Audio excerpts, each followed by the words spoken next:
Kээ бирлериңиздердин ооруп калышыңардын себеби bir adamga zulümçülük kılганыңардын себебинен болот.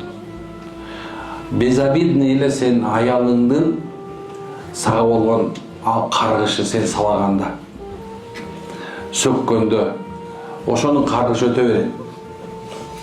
Ошондой эле субхана аялдардын да ооруп калыш себеби болот. Ошо күйөөсүнүн нааразылыгы. Ошол нерсе өтөт.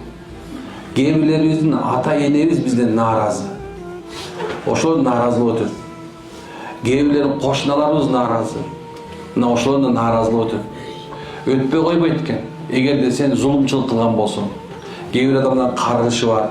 Ушундай керек болсо жана жүргөн мышык бар го.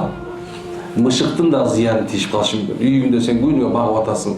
Мына нанды митип туруп, өзүңө салып туруп, тиге берсең нанга чуркап келсе, ага бербей өзүң жеп отурган болсоң деле, ошондо деле субханалла эмне болуп кетиши мүмкүн экен.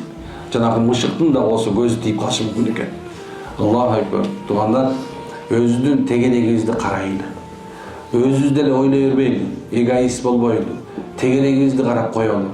Бизге ким ыраазы, ким нааразы. Демек, бул дүйнөдө нааразылык өтүү, ахиретте Алланын азабына калуу деген сөз экенин эч качан унутпайлы.